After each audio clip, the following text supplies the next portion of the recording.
You wanted the best. You've got the best podcast. The hottest podcast in the world. The Chris Voss Show, the preeminent podcast with guests so smart you may experience serious brain bleed. The CEOs, authors, thought leaders, visionaries, and motivators. Get ready. Strap yourself in. Keep your hands, arms, and legs inside the vehicle at all times, because you're about to go on a monster education roller coaster with your brain. Now, here's your host, Chris Voss. Now, here's your host, Chris Voss, for the brain bleed. I can't even get it right. Welcome to the Chris Voss Show, thechrisvossshow.com, as we've been singing it for 14 years and 1,500 episodes. Thanks for coming on the, I regret starting that whole singing thing 10 years ago, whenever the hell it was.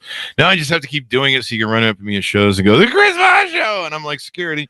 But thank you very much, folks. We enjoy you being here. As always, the Chris Voss Show is the family that loves you, but doesn't judge you harshly, is not at least not as much as your mother-in-law does, and she's a wonderful woman. Anyway, she paid me to say that, by the way, so that she could guilt you into I don't know, whatever she's trying to get out of you. I'm sure she's wonderful.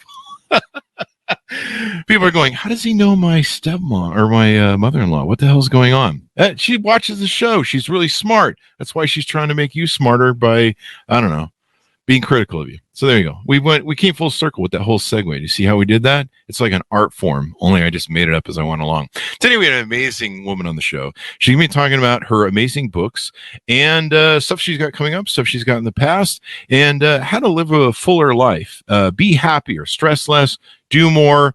Who doesn't want that? Like, is there someone sitting around going, darn it, if I could just be less happy and stress more and do less, what the hell? How do I find that? Who writes that book? But this is not her. She's written a book that does the opposite of that, and we'll be talking to her on the show about what goes into it. But in the meantime, we want to guilt trip you and shame you, just like your mother-in-law, into referring the show to your family, friends, and relatives. Go to goodreads.com/Chris Voss, youtube.com/Chris Voss, and linkedin.com/Chris Voss. Don't go to all three at the same time. You have to take your time, do one at a time. Otherwise, the address bar is just going to be a mess.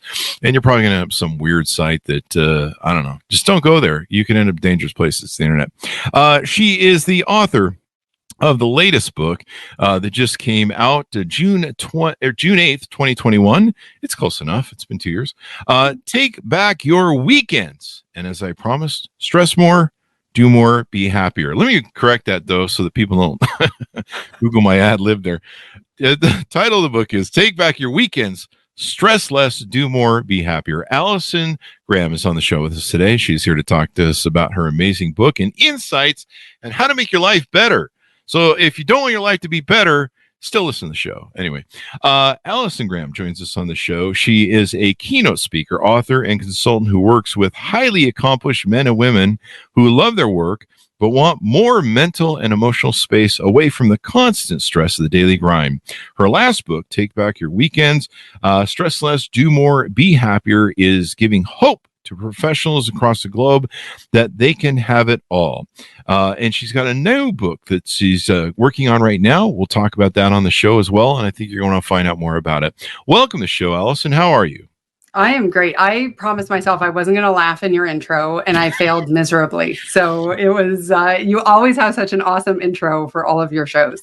There you go. They call it, some French guy told me it's called the ramble, what you do, Chris. And then, I believe it's a ramble. And the whole improv, he goes, I love your rambles so much. I just go and listen to the rambles. Like I just go through all the shows and listen to the first 5 minutes. And I'm like, I'm sorry, dude. Get help. No, anyway, I'm just kidding. We love our audience and what they do. So give us a .com so people can find you on the interwebs. Well, I created a .com just for you. So it's AllisonGraham.com/Voss. There you go. VOSS. And then you can get to me on LinkedIn and YouTube, and all the links are there, and join my Lift Up, and it's just easier. There you go. And that'll be on the Chris Voss Show as well. So you can click that link if you forget the Voss part. So give us a little bit of overview about yourself. What do you do and how do you do it? My work is teaching people how to have it all without the destructive stress, the overwhelming stress. And I truly believe that people are making life harder than it needs to be. And it's already hard enough.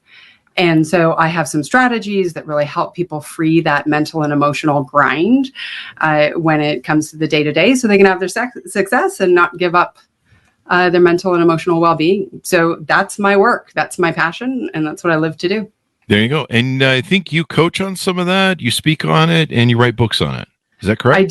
I do. And so the next book that's coming up is called The Stress Illusion, which is where my keynote is and everything that's the future work. And it's fun because we're talking about take back your weekends now, but like it launched in the middle of COVID and nobody cared about a weekend, right? Like everyone got a full-time weekend. Every day feels like it's blurred together. Yeah. But on the flip side of that, it might have been, I don't know, it might have been more stressful. It was for me. I've been at home since 2004 when we lost the last of our partners and I took over our companies.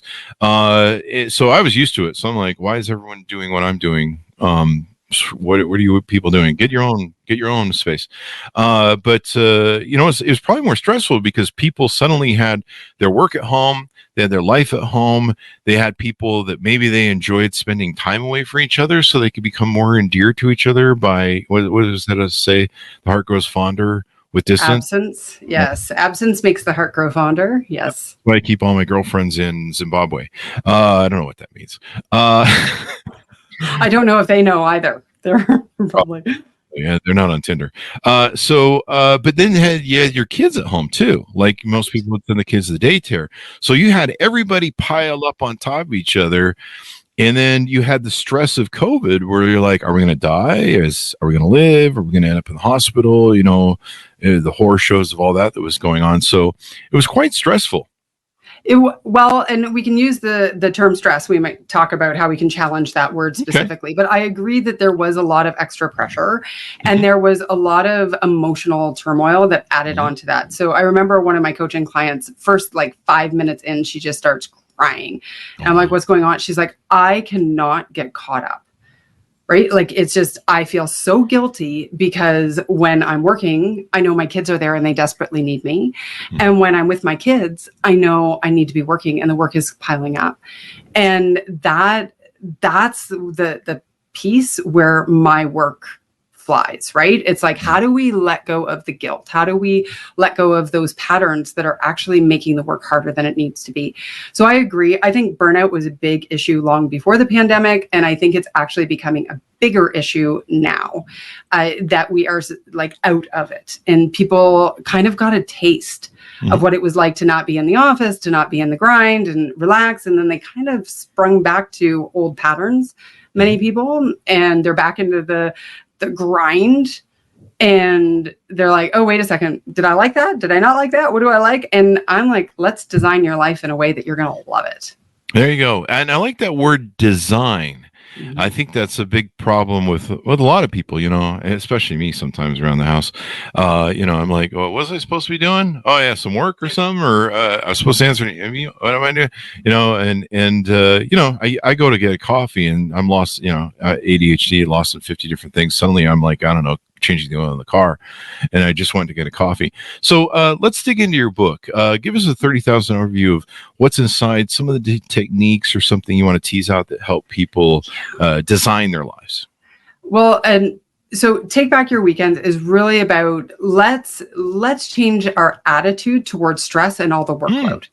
Because so often people are waiting, like, when I get done this project, when we hire that next person, when we, finally, get that big deal, then I'm going to be less stressed. And I'm like, yeah, that then is not coming, because when we get through that project, you're going to have another client project. And when you're going to get that staff member, you're going to need, you're going to expand, you're going to need more.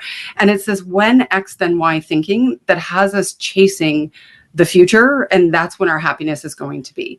So in the book is like, how do you accept the fact that everything is happening around you and shift how you're interacting and with all of that chaos around you and all of that pressure?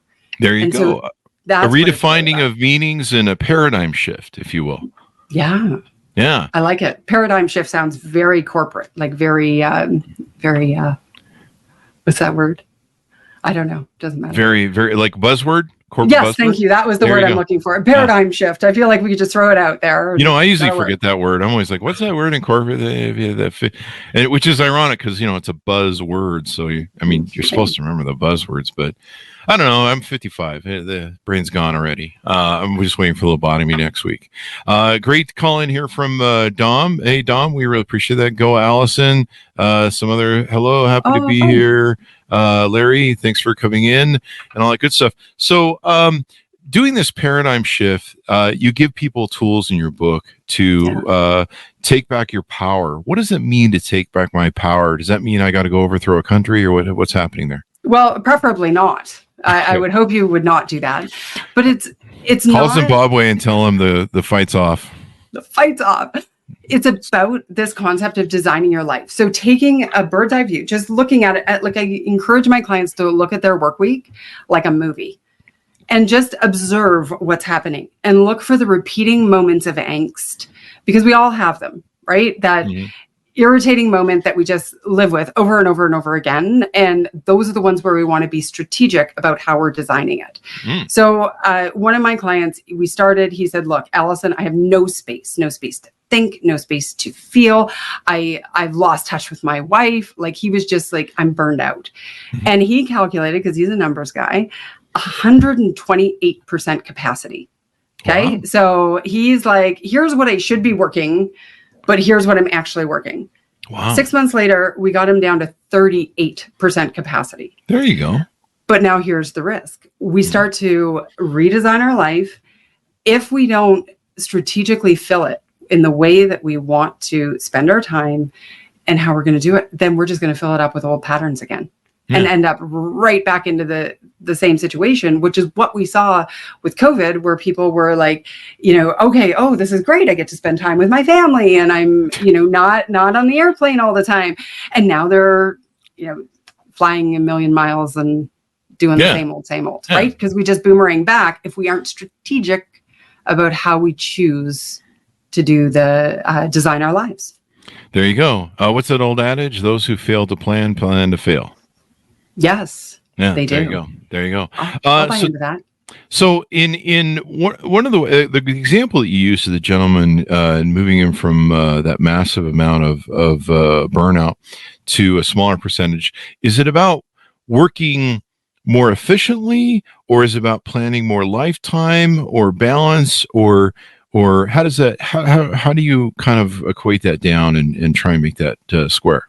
It's got to be everything, all of that, all of the above. But here's a lot of times we think about the do. Time to task ratio. So I have a 15-minute task and I've got to fit it in this little spot that I have. But we never just do something. We always have emotion around it. And often that is misplaced. We always have a storyline around it. And often it will default to negative. And often we put some barriers to performance or habits around it. And in, my model, I would look at that as maybe judgment or worry or not saying no, not setting boundaries, all of that. And so that it's not the doing that's hard. Like, if you literally just sat down and did all your work all day long, you'd be fine. People would not be burned out. Right? Yeah. It's that person, I remember I sat down with a friend of mine, she's a vice president at a big company, international firm, sits down and she's like, I'm like, how's it going? She goes, awful. I'm like, oh, wow, what's going on? She's like, I got to go get a new job. I'm like, tell me more. She's like, 3 weeks ago, corporate head office sent down this new reporting system. And I'll tell you, they don't understand what it's like on the ground. And they disrespect me and I'm too busy and I don't get it. And just on and on. And she's like, I'm not going to do it. And I'm like, oh my God, this is a big deal. Like, how long is this report going to take you? And she's like, 15 minutes. I'm going to quit my whole job and career. But it was about a bigger issue. It was about the feeling like she was suffocating. It was that she didn't have the support, but she wasn't dealing with any of those issues. So she took it out on a report. Wow. Right. But this sort of thing is happening all the time, right? It's the relationships. It's the am I resenting that person isn't doing as much work as I'm doing, or they don't know how to, they're not doing their job well enough. All of that is what makes our jobs harder than it needs to be. Yeah. And so I have a problem-solving framework. So we go in and we identify those repeating moments of angst, i.e. procrastination. And we say, okay, let's work on a system for you. Not a system that's going to work for Chris Voss, not a system that's going to work for Allison Graham, but one that's going to work for the individual, because not everyone is created the same, as we already know. Plus, I don't have any report anger issues, so. No, but it's just one example. But you think about it, like how many times have you seen this play out? Yeah. There's probably a great experience in this too, because you mentioned, being resentful of other people. I can see this being issues in marriages, in workforces, in everything. I mean, I resent my dogs because they don't go work and pay rent. And I'm very resentful of it. And it makes me angry sometimes, but no, I'm working on it. I feel like you would not. I'm like just imagining my own dog who's sound asleep over there. I'm like, nobody could ever resent you, Winston. It's all good. True, yeah. That's true. I'm making stuff up. But no, I like your concept of recognizing that there's, and you talk about this in the book, that there's, the emotional connection that we have to our to-do list is kind of the problem, because it just kind of seems to add more weight and work to it than if we just kind of look at it and go, well, that's 15 minutes and just do it. Yeah. Right. Yeah. And it's interesting because emotion. So actually, if you look at this as the ice cube that became the snowman, which is the metaphor that's in the book, and it's like the job is to melt the ice cube. That's what we have to do. Okay. But we never do that as a human. No. We're so much more complex. So we have this huge pile of snow available to us, and it's the emotion. So, and often misplaced, as I said. And then we add the next layer and the next layer of, so the storyline and then the barriers to performance. And we still have to just melt the ice cube. But now we got to get through all the snow too.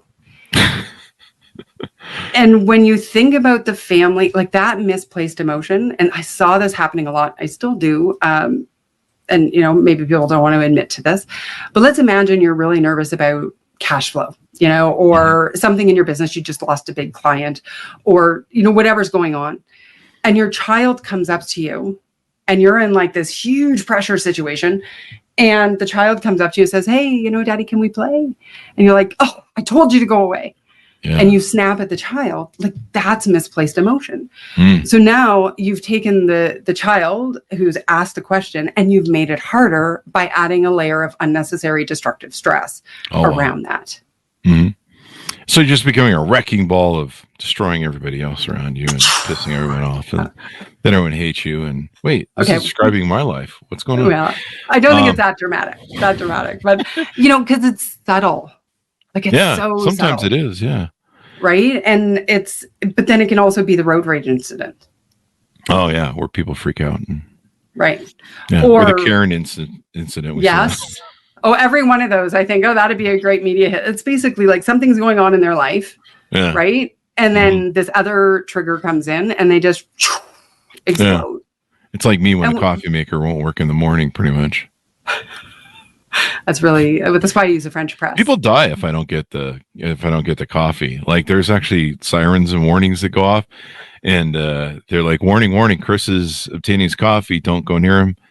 And don't go. Yeah, I've had girlfriends say I'm like a giant bear in the morning. It's like we just leave you alone, let you putter about and get your coffee. And then once you have your coffee, we've entered the no-kill zone, and no one's going to get mauled to death by Chris Voss when he gets angry. So, and then it's safe, which is interesting because that's there's like actually signs stress. that go off. Yeah. There's signs and sirens go off. It is now safe to move about the house. So, yes. Move about freely. Whereas once I wake up, I'm just up. Like I'm like, okay, well, here we go. I'm awake. But a French press would help with the coffee maker not working. That's probably true. It never breaks down, but I threw a good one out there. But if it ever did, there might be a small crisis in the house. There might be. But think about how a bad day becomes a bad day. That's true. Here we go. Right? Yeah. But okay, so let's say you wake up, you forgot to charge your phone. And now your alarm didn't go off. You're late. And others in the house got up late too. So, everybody is out. And then your coffee maker doesn't work and you get into the car and then the barista gives you the wrong order and you get to the office and you're like, oh my gosh, it's such a bad day. When in actual fact, what you had is a series of irritations that when looked at individually have absolutely no emotional relevance in your overall life. Mm-hmm.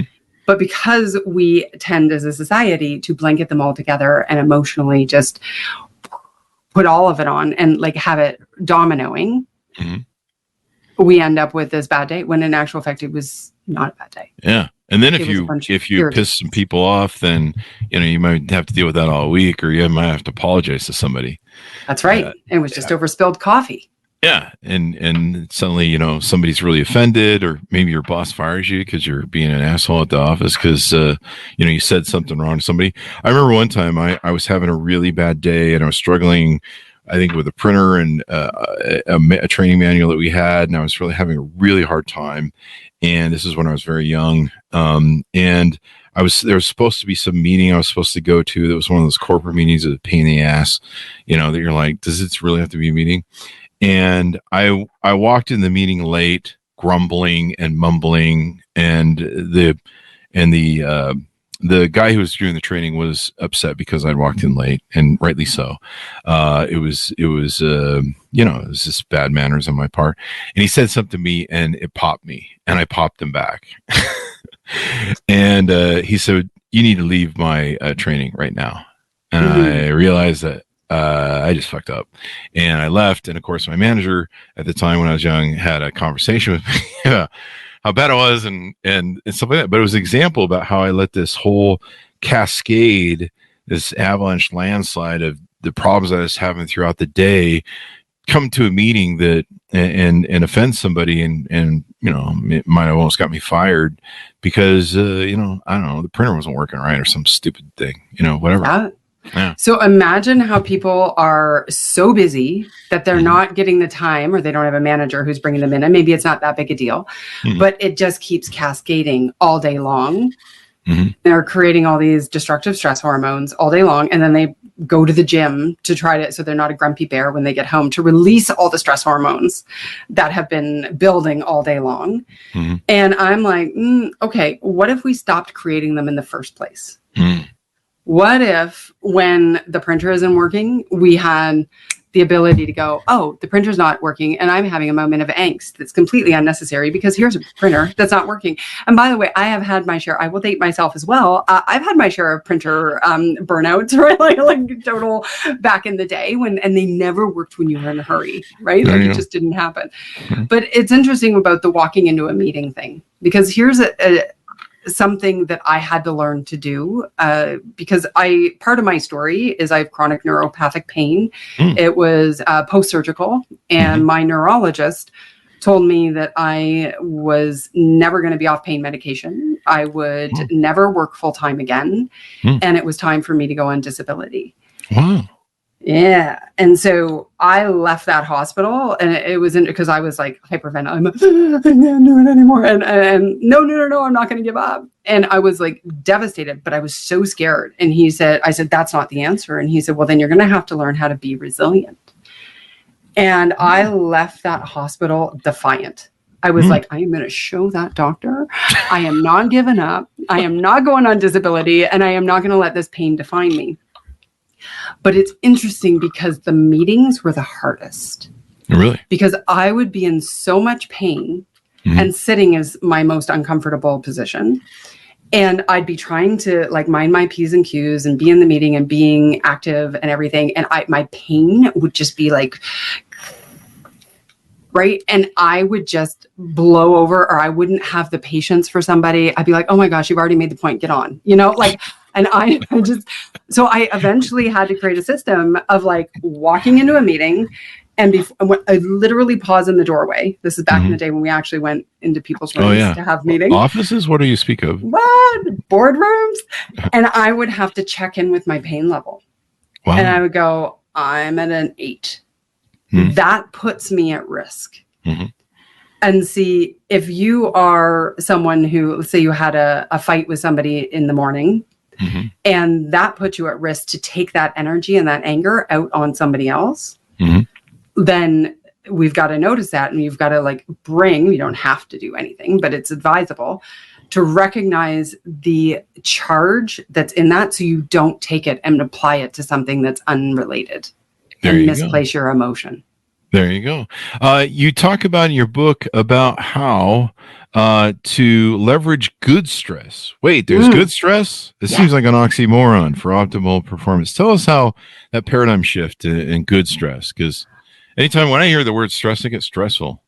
Right. And they think I'm so glad you brought this up, because this is pivotal for me and my journey, and it has been for others, and I hope it will be for you. So I used to have this little secret of like, I actually loved being stressed. Like, I was a columnist. I had to put out 4 columns a week.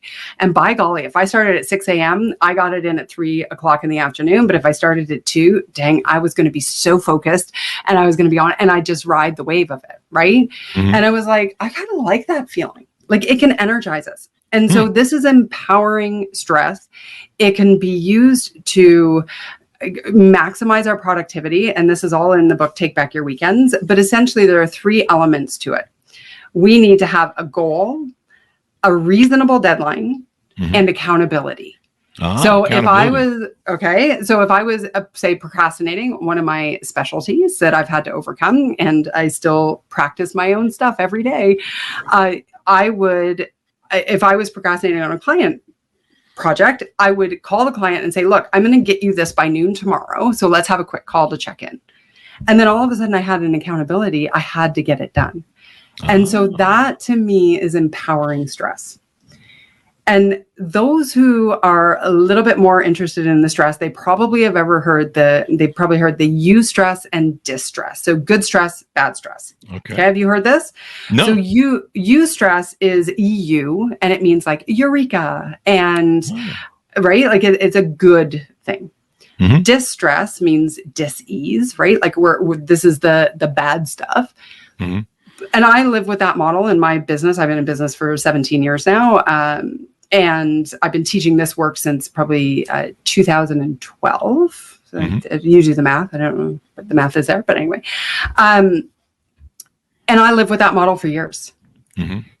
And then all of a sudden, I ran into some situations that were significant in my family's life and in my life. And I always considered stress that was there to tell you you're in danger as a good stress, because if you fell downstairs and had to call an ambulance, you would be totally inspired and focused, right? Which is what empowering stress does. Mm-hmm. But I realized, I was like, why am I feeling so much anxiety? Mm-hmm. Like, what's wrong? I am good. I teach this stuff. I should be able to get over this. Mm-hmm. And I realized, oh my gosh, it's because there's survival stress. Fight or flight mode? Even more than that. It's like, it's the stress, however you respond, fight, flight, freeze, fawn. The survival stress is there to teach you that you're in danger. It tells you that you or someone you love is in danger. There is no way to escape it. You can't escape it. You cannot. Like, it doesn't matter how good you are, if you want to meditate or whatever. It's like your body is going to send every stress hormone it has.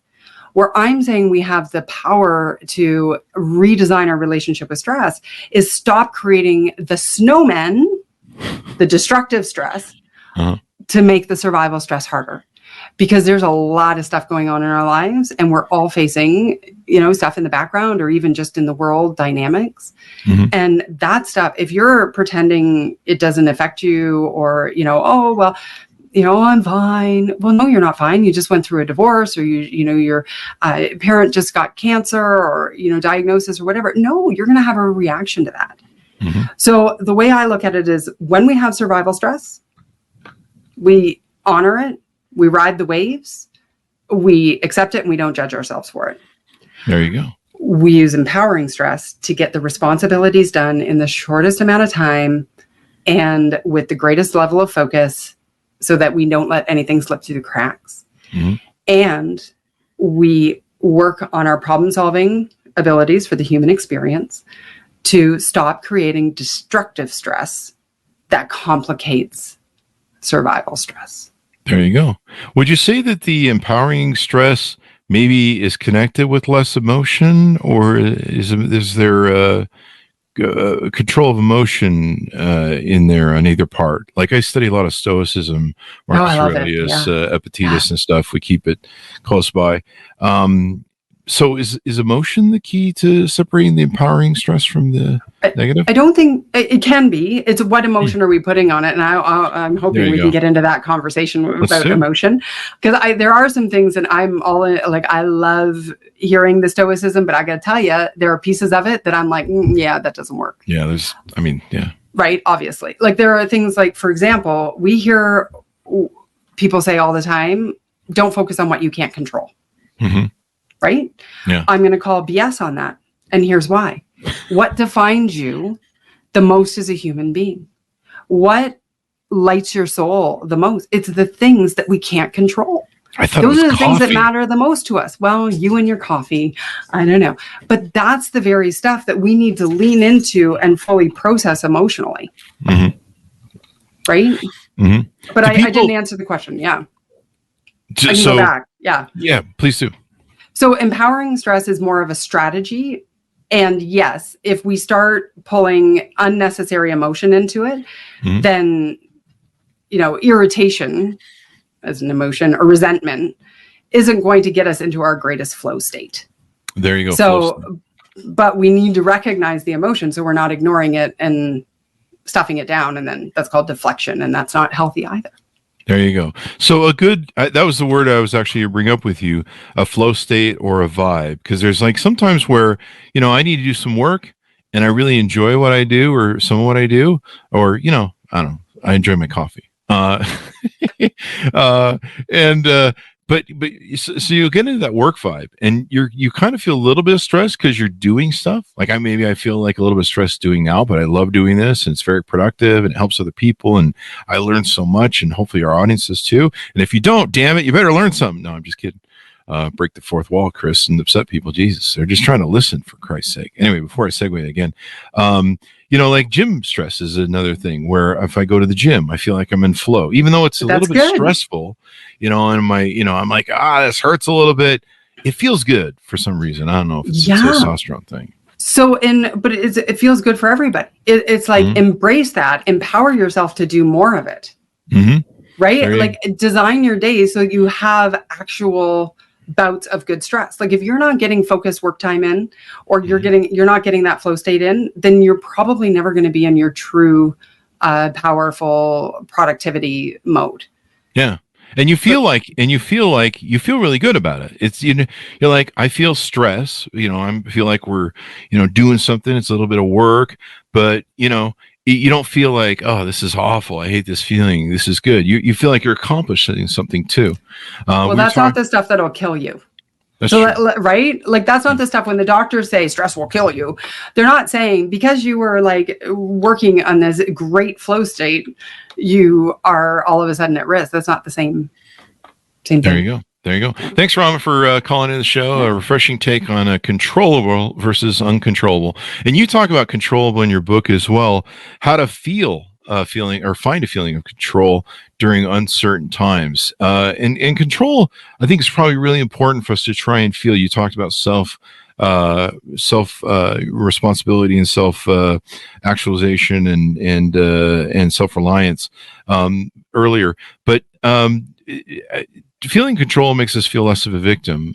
Tell us about how to find that feeling of control when we feel like maybe we're being victimized or a victim or something's going wrong. Okay. So control, and by the way, there's a difference between controlling and a sense of control that you feel empowered. And this model was pivotal for me. And I'm so excited I get to share it. So here we go. We have adversities in our life. These are the things that are completely out of our control. We're going to have our survival stress reaction. It's going to happen. But from every adversity comes new obstacles. And this is what happened the day after I left that hospital and I went on my operation and I had a big word that I will not say on your family friendly show, Chris. You can get away with one. Pain. No, okay. it started with an F, and it was on a big piece of paper, and it was Operation Fix My Pain. And so if the doctor's right, and my pain is never going to go away, what are the new obstacles that actually come out of that? And see, so when I was able to draw that out, Then I took every obstacle, and when I was objective about them, and instead of just allowing them to keep happening and like, oh, this is a problem. No, it's like, okay, let's look at that and let's be strategic about each one of those obstacles independently. Then it became tasks. They actually became tasks. So tasks we have to do, obstacles we have to solve, and adversities we need to give ourselves the space and the grace to heal. Oh. Space and grace to heal. Space and grace to heal. Yeah. So when you take something completely out of your control and it's almost like finding the lowest common denominator. Find all the obstacles that are new and then look at each one of them individually and find the task, and the task we have the highest level of control. Oh, there you go. That's how you can feel that sense of, I can move forward on this. I'm not going to take action on the thing outside of my control directly because I can't fix it. But I can pull the math down. Yeah, that makes sense, because you wake up and get fires coming at you all day long, and I think my audience has heard me talk about this a couple of times. But about 2 or 3 months ago, I started doing something with a feeling of control. Because when I wake up, the phones. We live in this world where the phones, unfortunately, I grew up in an era where you didn't have phones. I don't know, some other caveman will wake you up and nut rap on the cave door and say, ugh, and you go, and then we go kill a woolly mammoth or something. But, there wasn't Twitter. And so, or whatever it's called this week. People 10 years from now are going to watch the video going, what's Twitter? And what's Twitter? What's X? Didn't they file bankruptcy in 2024? Anyway, the Elon Musk joke there. And so I appreciate those times where I didn't live with that technology, where I could actually call somebody on the phone and say, hey, how's it going? Or actually see someone in person and go, hello, fellow human being, how's it going? Instead of, like, who's this on my stupid phone? And so I started doing this thing where I do what I call it frame control. You might have a better word for it, being the scientist on this. But what I do is I wake up in the morning, I go have my coffee, and of course my doggies want their treats. And so part of my problem was I wasn't spending enough time with them. I wasn't present with them. And then I just felt like just assaulted from the morning on. And I didn't mind it. I'm just like, hey, this is business. You wake up, 50 million people coming at you. You got fires and stuff and whatever. And, as long as I have my coffee, no one gets murdered, and, we can pace ourselves.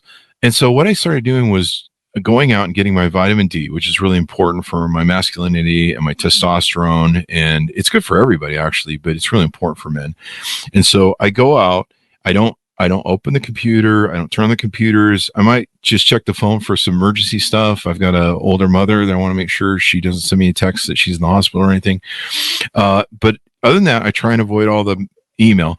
I go sit in the outside and I get my 15, 20 minutes soak of vitamin D, and I start my rhythms. I forget what they're called. There's some sort of rhythm that you start that starts doing melatonin or whatever, and it's right on the tip. Circadian rhythm, you mean? Circadian rhythms. That's it. Okay, there you go. Not a scientist, for the record, even though you threw that in there. But yeah, there you go. Circadian Smarter rhythm, than me at this point. And so I'll sit there, start my circadian rhythm, spend time with my dog, so I'm being present. We're spending time together as a little family, and have my coffee. And then sometimes I'll read Marcus Aurelius or Epictetus or some sort of other Stoic tome and make notes, and just sometimes I'll just sit and ponder about life and, be grateful and stuff. And then I come into my office and I'll sit down, I'll start loading up the computers, but we'll start playing George Winston solo piano. And it creates this frame for me in my mind where my desk is my control center. It isn't the bob and dodge and weave of all the fire, people throwing flaming stuff at me going, hey, answer this email and stuff. And it gives me frame control. And it's like, the world does not greet me. I greet the world in my place of command and power and frame. And that really makes a difference for me. I don't know. Am I crazy? Or no? I mean, we all know I'm crazy, but well, I'm not going to give you that diagnosis. So here are a couple things I would say about this. Number one, I like that you're doing a morning routine. It's not for me to judge whether or what. I don't think it's a necessary part of achieving what you just did. I think it's a healthy part of morning, like a lifestyle and all of that. So two different issues. But I believe the real power if we're going to use that word power, is where we can have the fires coming at us and the proverbial punches coming, but we have the perspective that we understand that that's just happening. Oh. Because in your business, you likely have people sending you fires all the time. You've already shared that with us. But did that happen? Let's see, you're in their 14th year, or are we into 15 now? 14. Yeah. Okay, but you're getting close. You're going to start like August sharing. 31st or something like that. Fantastic. Yeah. So in the last 14, almost 15 years, has every day felt like there are fires coming at you? I mean, some days are better than others, but most times, yeah. There's always, most of the time. Yeah. Like, that's kind of part of why you do what you do and what you get paid to do and who you are and your job. Are you saying I get paid to have people throw firing spears at me? Absolutely, as long as they're just proverbial. But here's the thing. It's going to continue for the next 5 to 10 to 15 years. It's not going to stop. So until you decide you're no longer going to do the show and everything else that it is that you choose to do, then you're going to keep getting these. And I'm like, okay, so what are we going to do? Back to the original part of our conversation, when X, then Y thinking. If you have to wait for those things to stop coming at you, but you're like, I'm not saying you are, I'm just saying in general, for you to feel a sense of, I've got this, then we've got a problem with how you're relating to the workload. See, survival stress, if we think about that as indication that the tiger is coming at us. Yeah. Your to-do list is not a tiger. There you go. Somebody needing you to answer something is not a tiger. Somebody upset about a comp, so we got to shift that. Yeah. Plus, it's the news of the world. You read the news, and sometimes you get caught up in it emotionally. But it does give you that feeling of control, like we talked about in your book. Note to self: move to a goddamn lodge, cabin in the woods. Go to a cabin in the woods. Lodge is the wrong word for that joke. Where the real tigers will find you. There are no tigers probably there. Bears. Yeah. Then I'll just have a typewriter and a manifest, and I'll be sending hate mail to people. Long ways. So probably shouldn't do that either. We've had some FBI people on the show, and evidently it doesn't turn out well according to them. So one thing I wanted to ask you about, it's kind of a callback a little bit to what we talked about earlier about people and emotions and feeling like this is a constant semi-healthy state to be constantly jacked up on stress, and we're doing things, and even though it feels awful, we're doing them. Do people kind of get addicted sometimes to that emotion? Or we've kind of alluded here that maybe I feel like everything comes to me as a fire and I have a connection to it. Do people get addicted to that? Because I've had friends, people that I've known, that they're constantly on from the moment they wake up, and when you'll sit down with them and go, hey man, can you just take like 5 minutes and just calm the fuck on down, relax and breathe, and let's just like do nothing. And they can't do it. Okay, but here's the thing. That's your expectation for them. Yeah. So removing your expectation for how they should live their life. Yeah. The question I would ask, is that a genuine flow state where they actually feel completely fulfilled, or is it a way to stay busy enough that they're going to ignore their true emotion and they're stuffing stuff down, and they figure if they can just keep busy, they don't actually have to look at how much they actually hate their life, right? Or whatever. I mean, that may be a bit too much dramatic, but I think a lot of times people get caught up in the do because they're not willing to process the emotion or change the storyline, or it's just how they operate, and they don't know. Like, I've had so many of my coaching clients who have said to me, Allison, if we got me 5 hours this week extra, I actually wouldn't remember what I would like to do with it. What the hell? Like, I don't remember what used to make my heart sing or my soul light up. Like, people who are like, oh, I used to play the guitar.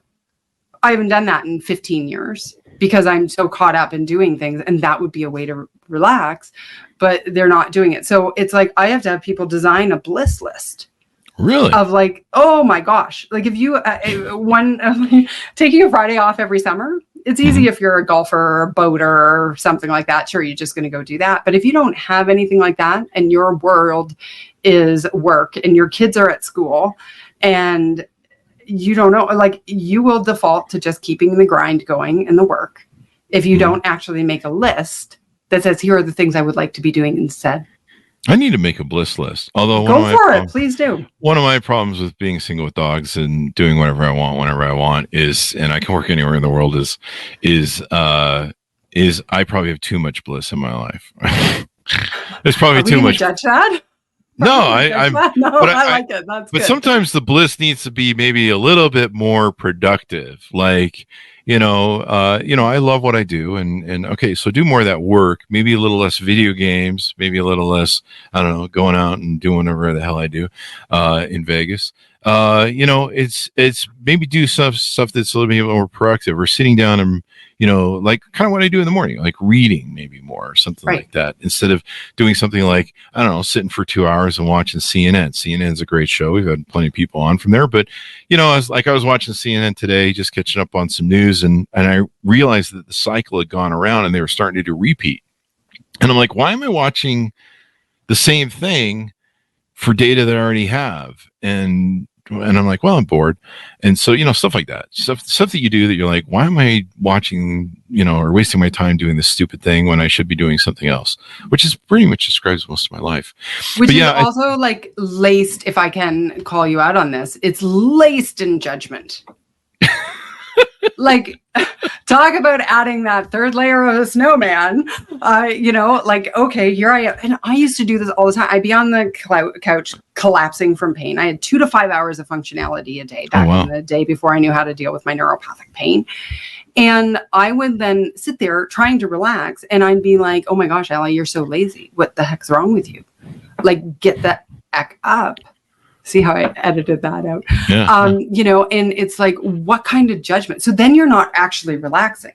Now, the thing I will say about the news is I think that's a good call out, because what we put in is going to impact our mood, and it's going to impact our happiness. And if, like, I remember when the pandemic happened, and one of my clients got so irritated and angry. And I'm like, gosh, this isn't really your personality. And as we dug deeper, you know what was happening? He had CNN on when he went to bed, on the, like, in the background on his computer playing. Like, it was 24/7. There is no person who has enough of a emotional shield to have constant negative breaking news feed into their mind and their soul for 24 hours a day, and they're going to stay in their top performance. It is not possible. Yeah. And I love CNN, like I said, but a lot of it repeats after a while. I mean, if you watch the midday show, usually, unless something spectacular happens, that's really unique, it's going to be pretty much the throughout.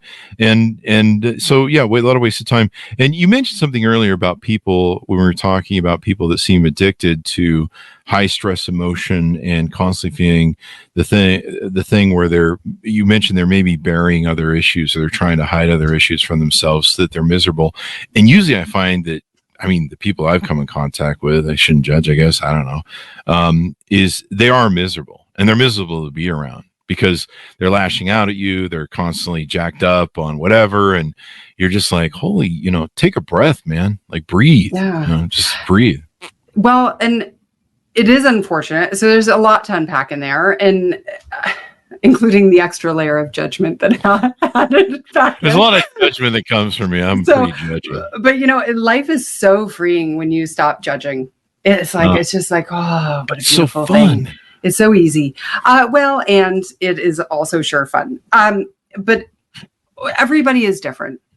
And I think if they're not aware of what they're doing, then that becomes destructive, because eventually what happens, and I, by the way, I did I think 14 years of cognitive behavioral therapy with like for my acquired pain psychologist, right? And so I'm obsessed with this stuff, right? And I still didn't want to feel it. And Dr. Tony used to call it my gotta go technique. I don't like how I feel over here, so I got to go over there. And we're not taught how to actually go, I don't like how it feels over here, and I'm going to stick with it until I process what it feels. If you think about kids, right? If you were fortunate enough as a child to have somebody pick you up when you scraped your knee, fell off your bike. And they come over and they're like, oh, it's okay. And then they clean it up and they kiss it better. And they're like, no, it doesn't hurt anymore. Let's go for ice cream. And you're like, as a kid going like, what the heck? Like, yeah, it hurts. It still hurts. And I'm told free not to cry and I'm going to get ice cream. So I'm going to bury that down. And then you get on the playground and you get bullied. Yeah. And it's like, oh, don't take it personally. They're just jealous. I just kept throwing myself down the stairs. Oh, well, that was not probably free ice cream. For the record. See that one coming, did you?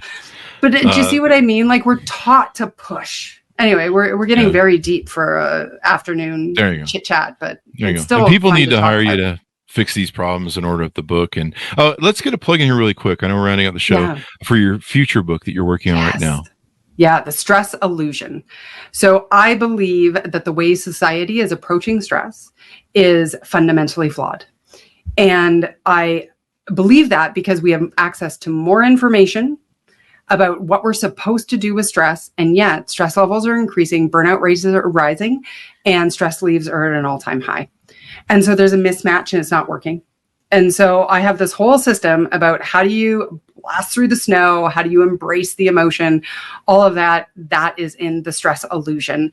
And that's my work. Like, obviously, when I go in a keynote, I don't go this deep from stage. We just should tell people that so they don't think I'm going to bring up everybody and have their CEO crying. But I will do that behind the scenes. I'd pay to see that. I would. But, pay to see that at the stage. It really is. I believe people are making life harder than it needs to be. Yeah. Yeah. That's so true. And that's what we do. We had a great fun discussion today. Give us your .com so people can find you on the interwebs. AllisonGraham.com/Voss. There you go. And then do you have a release date for that new book? We have not decided yet. So it's coming. I think I'm actually going to stay tuned because there's some ideas in the works where we're going to roll it out. The whole book will just be available. And we've got some really cool ideas with all the concepts coming. So follow me on LinkedIn, follow me wherever, and stay tuned for that so that you can get the information before the book is out. There you go. And then you probably have a list or something on your website. People can subscribe to get your news. Yeah, it's called the Weekly Lift Up. There you go. The Weekly Lift Up. That's a good thing to have. They come out every week, so give people advice on every Tuesday-ish. There you go. There you go. That's my promise to you. Every Tuesday-ish. Every Tuesday-ish. I see the ish there. Okay, well, there you go. Folks, order up the book wherever fine books are sold. Stay away from those alleyway bookstores. You might need a tetanus shot, or you might get mugged. Don't get mugged, eh? Order it up. June 8th, 2021. Take back your weekends. Stress less, do more. Be Happier by Allison Graham. Thanks to Allison for being on the show. Thanks to my great audience for tuning in. You guys are the most brilliant audience in the world. And if you didn't learn something at this show, you better go back and listen to it about 5 more times because we packed in a whole lot of great stuff in here. And Allison made us smarter. So if you're not brain bleeding yet, I don't know, just keep a Band-Aid over your, because it might be delayed. Anyway, go to goodreads.com/Chris Voss, youtube.com/Chris Voss, linkedin.com/Chris Voss. That was a crazy place we were on the internet. Thanks for tuning in. Be good to each other. Stay safe, and we'll see you guys next time.